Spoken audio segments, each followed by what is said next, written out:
Shamal, what an entertaining speech it was. The speech was extremely funny. Sorry, ChatGPT being a tool rather than a friend. ChatGPT being a friend rather than a tool. And your friend being a tool. I would actually challenge Shamal to take an extremely serious or sad or heart-touching topic and deliver it in a completely serious note.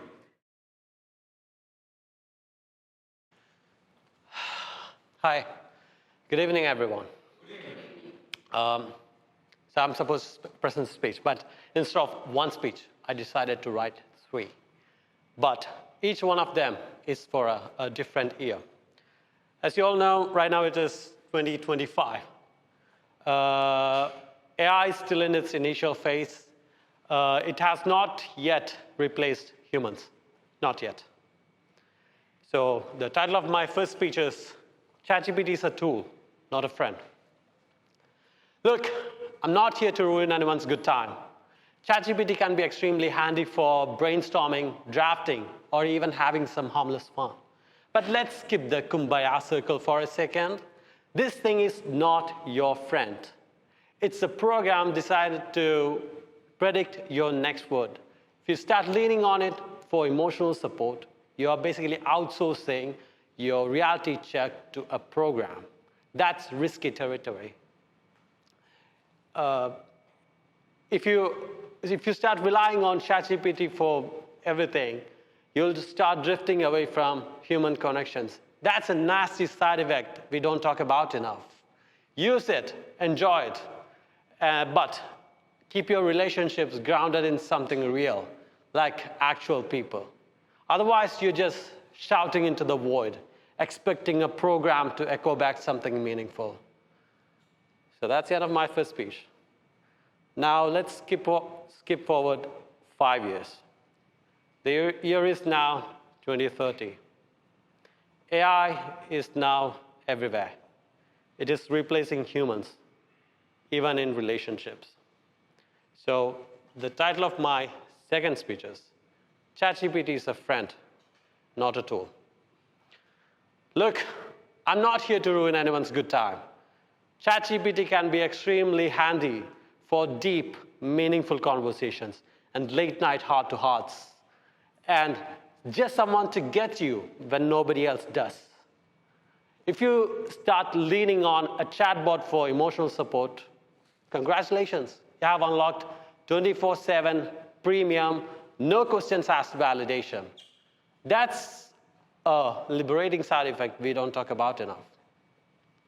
Humans are overrated anyway. They need boundaries, sleep.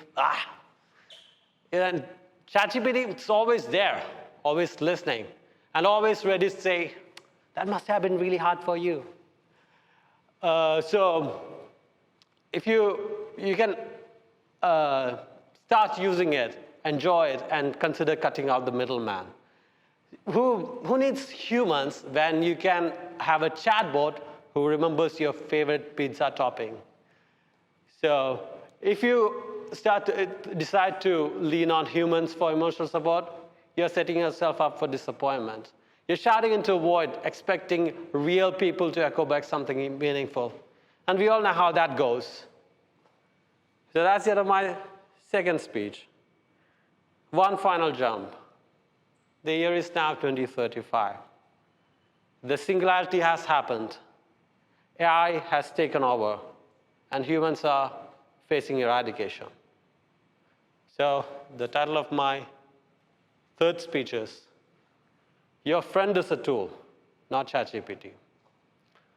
Look, I'm not here to ruin anyone's human connection.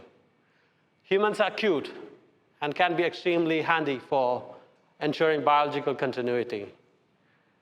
They also have their nostalgia factor, like vinyl records and black and white movies. But remember, after all, humans are a bunch of organic molecules continuously emitting greenhouse gases. They have this extremely ancient analog architecture, which is slow at processing information. They take 100 years to do what our systems can do in a minute. If you start leaning on humans for companionship, you'll find yourself entangled in a hot mess of attachments. Humans have unpredictable emotions, they are unreliable, and of course, they are slow and pretty much, redundant. ChatGPT, it is always there for you. It knows you because you told it everything yourself.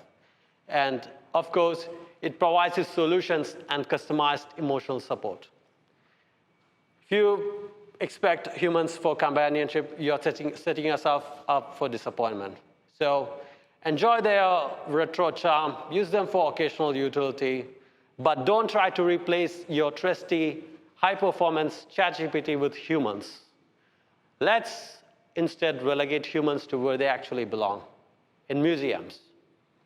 And that's the end of my third speech. And after that, there were no longer any speeches, ever. Thank you.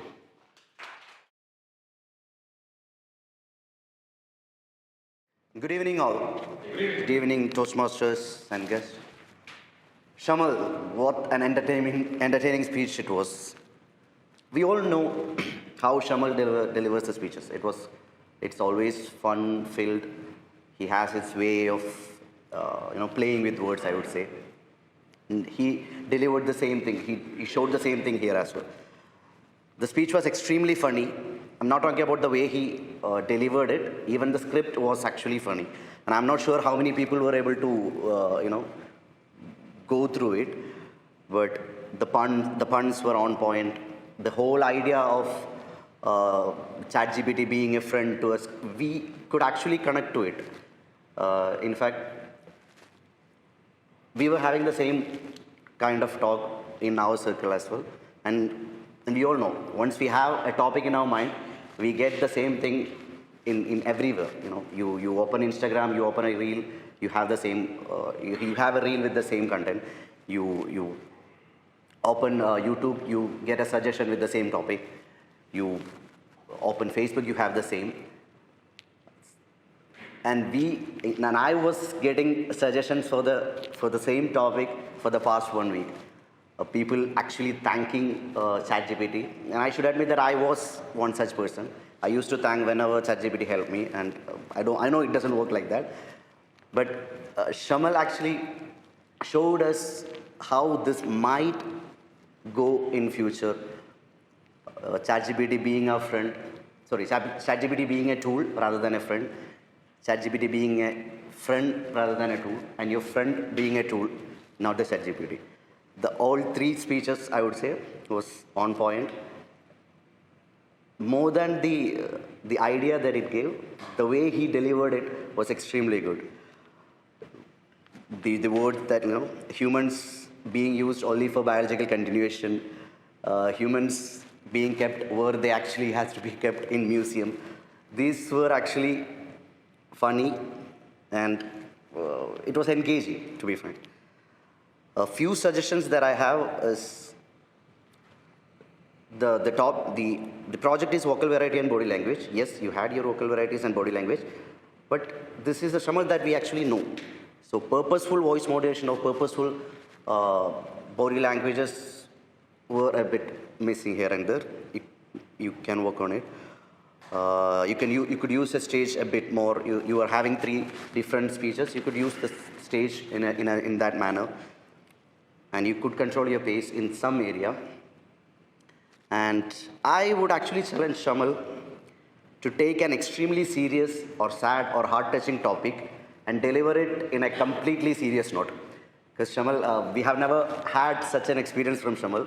So this would be my a small suggestion, a small challenge to you. Thank you.